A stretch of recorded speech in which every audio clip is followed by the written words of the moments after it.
Now that prices on homes have gone from 450,000 to 430,000 average around the country, people see that the market is cooling off. It's no surprise as mortgage interest rates go over 7%, homes are expensive compared to incomes, and more Americans are getting priced out of the real estate market. In this video, I will tell you what you need to do today to be in the best position to score your next home in this cooling market.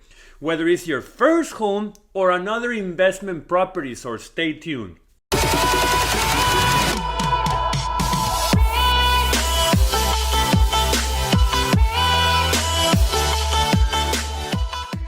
Hi there, welcome to your channel, The Foreigner in America, where I teach locals and foreigners everything related to money and personal finances, including investing in the markets, cryptos, real estate, and businesses. So if you're someone like myself who wants to achieve greater wealth in life, you don't settle for pennies but for Benjamins, and you love money, please subscribe to this great channel and hit that bell so you don't miss any one of my 2 weekly videos. Also check out my Instagram, TikTok, and my blog under The Foreigner in America. And I have a solid book, which I will leave a link below for you to check out. So without further ado, let's begin. More and more home buyers are getting priced out from this market. The Fed is not done trying to cool off the market and will continue raising rates, which will translate into the mortgage interest rates going up, even if there's no economic direct correlation.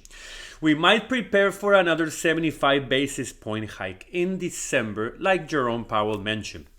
And although a difference between 7 and 7.5% is not substantial, when rates rise to 8, 9, or 10%, which most likely will happen in the next 24 months, it will create a stressful situation, especially if you want to quit renting and move into a bigger place.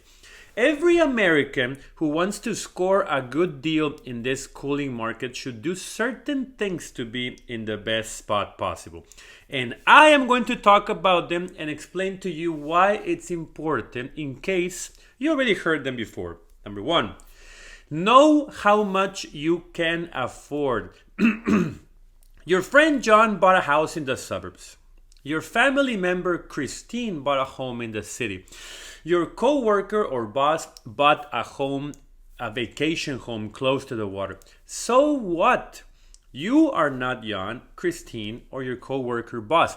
You are you. Stop comparing to other people on what other people can or cannot afford. Run the numbers and decide on numbers, not emotions. Yes, it's important that you like the house before you buy it, but running the numbers is like looking at a person's personality before dating. Are you only focused on looks? No, right? The rule is this. Take notes. Your total payment for the house, if you do not buy it cash, which very few people do, is that your mortgage payment plus your escrow shouldn't be more than 28% of your gross income.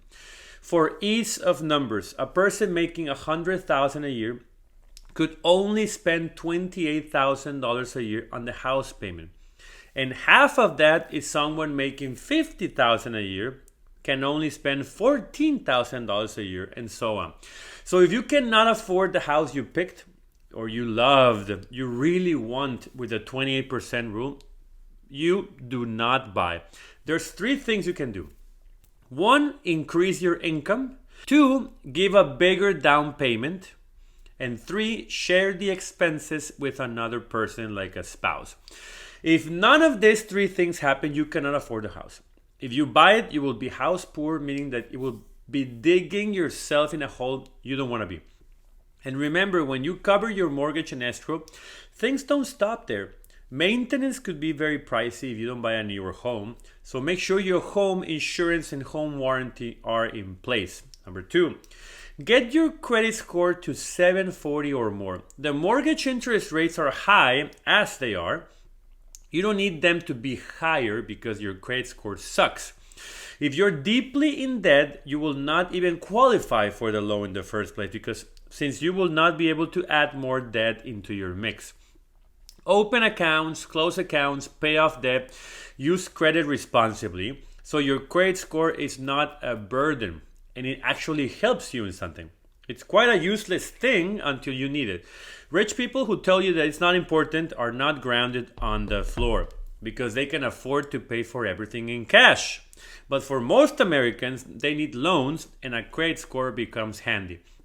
When your credit score is over 740, and I'm talking about FICO, not Credit Karma, you can get the cheapest money they can give you. Anything over 740 is just to show off with your buddies or here at YouTube. Number 3, save money for a down payment. While the stats are not in your favor, since only 26% of Americans buy a home without PMI or private mortgage insurance, most of them only put an average of a 7% down. Don't be one of them, since your mortgage will increase hundreds of dollars for a long time. They say once your home hits 20% equity, you stop paying PMI. Yes, correct. When is that happening? Since the housing market is cooling off, your home might even drop in price in the next 24 months. So be prepared to pay PMI for at least 5 years. And the less amount of money you put down, the more interest you pay.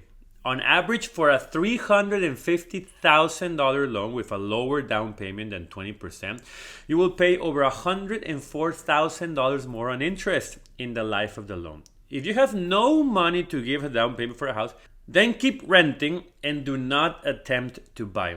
Buying with a 3% down with this interest rate is a mistake. You don't know how long it will take for the craziness to go away and go back into the 3% rates for you to refinance.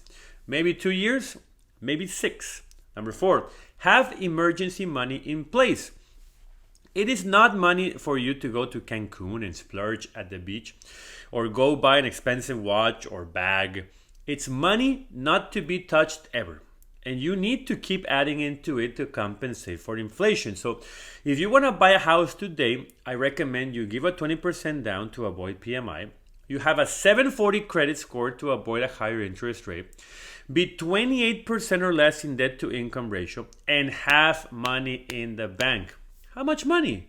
Enough to cover house emergencies and to sustain your life, including the house, for 6 to 12 months. Just think about it for a second. If you're moving from renting a house to buying it, really, besides maintenance, nothing changes. It goes from rent to mortgage, and that's it. But if you're transitioning from a small apartment to a house, then maintenance is not your only concern. Everything will become more expensive. Cleaning, you need to pay someone. Electricity, a lot more, since you need to cool off or heat a larger space. Water might go up if you need to water grass or plants, or you might have more bathrooms now. Gas, it will skyrocket once you start heating your home in the winter. Houses have more windows than apartments and have nothing to cover them, so they will get colder and hotter. So if you rely on a single source of income, you don't have cash in the bank to protect yourself, and you have a big mortgage and escrow payment you can barely afford, and you get laid off, which could happen since this economy is not well, what would you do? Do not put yourself into that situation. Buying a house is no simple thing. You need to be prepared emotionally, mentally, and financially. It doesn't matter if everyone you know owns one but yourself. They might be broke and you're not. Run your numbers, save your money, and take the best decision possible with the help of an experienced realtor who can negotiate terms with the seller. But remember, take control of your life and take control of your money. Thanks a lot for watching this video. If you enjoyed it and found useful information, give me a like, subscribe, and hit that bell so you miss any one of my 2 weekly videos as soon as they come out. So have a great day, enjoy the sun, don't lose any money, and I'll see you next time.